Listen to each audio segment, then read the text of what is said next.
The first Sunday of April 1863 was marked by two important events, the celebration of the Great Easter and the birth of the firstborn of Princess Alice of the United Kingdom.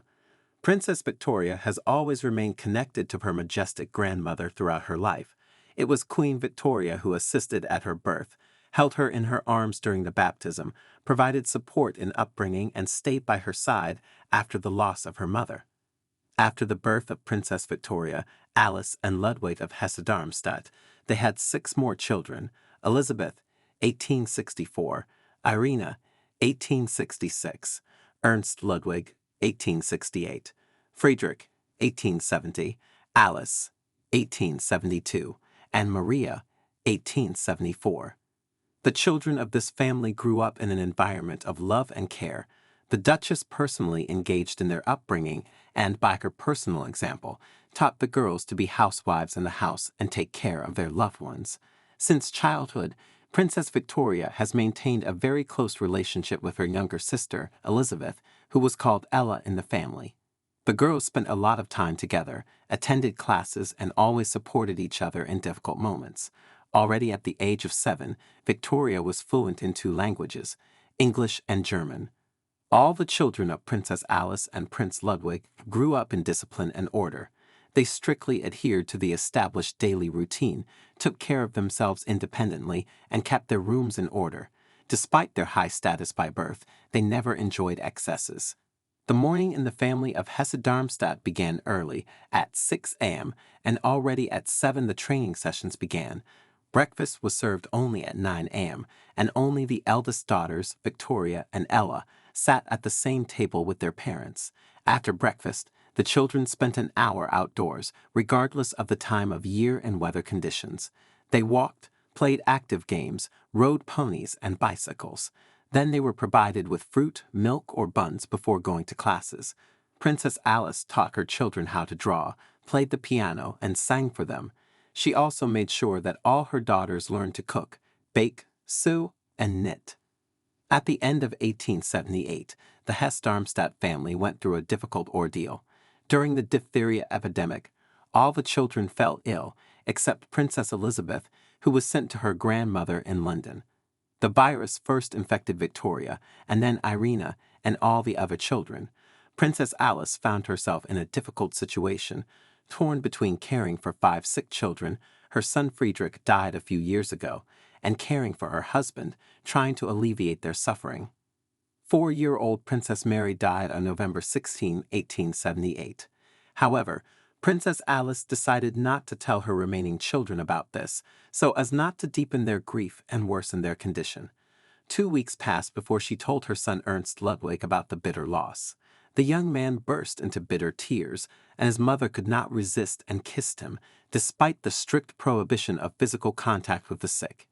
In the early morning of December 14, Princess Alice passed away, leaving her 4 daughters and son in a sad melancholy.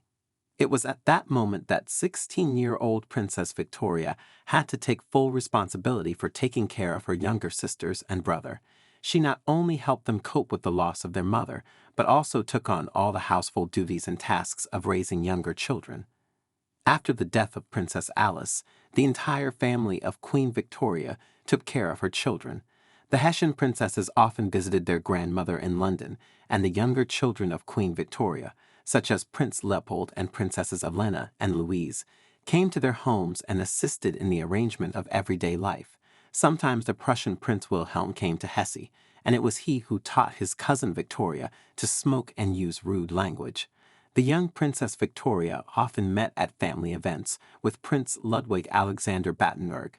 They liked each other and agreed with great joy to their parents' marriage proposal.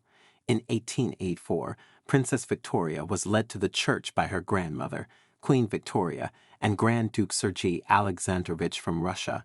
She was escorted to the altar by her happy father. A year after the wedding of Victoria and Ludwig, they became parents. Queen Victoria insisted that her granddaughter be born in the same room where she herself was born 22 years ago. The newborn girl was named Alice in honor of her late grandmother. The girl was born thin and weak, and a few years later it became known that she was deaf. Alice was followed by her siblings, Louise, 1889, George, 1892, and Louis, 1900. In 1896, Princess Victoria and Prince Ludwig were invited to the Russian Empire for the coronation of their younger sister Alice, who became Alexandra Fyodorovna after her baptism. The couple arrived in advance and stayed with another sister of Victoria, Elizabeth, who was also a Russian Grand Duchess. Victoria was very worried about her younger sister, and immediately after the ceremony, she wrote a letter to her grandmother in London. Dear Grandmother, the solemn day came to an end, and everything was magnificent and unforgettable. Nicky's huge crown weighed 9 pounds and pressed down on the scar left on his head after the attack in Japan, as a result of which he was in pain. Accepting the crown, he placed it on his head, after which Alex knelt in front of him. Taking off his crown, he put it to his wife's forehead and put it back on his head. It was so nice to see Nicky put the little crown on Alex with such tenderness. Princess Victoria has become a reliable support for her grandmother, Queen Victoria. She was the only one who had the keys to the Queen's private chambers, and if necessary, the granddaughter could get to her at any time of the day. In January 1901, Queen Victoria passed away, and then a new era in the history of the British Crown began. On the eve of the First World War, Princess Victoria often visited Russia. She visited her younger sisters and, together with the children, spent time in museums, historical monuments, galleries, and communicated with representatives of art and science. However, the only aspect that upset Victoria was Elizabeth's too modest lifestyle and Rasputin's influence on Alex.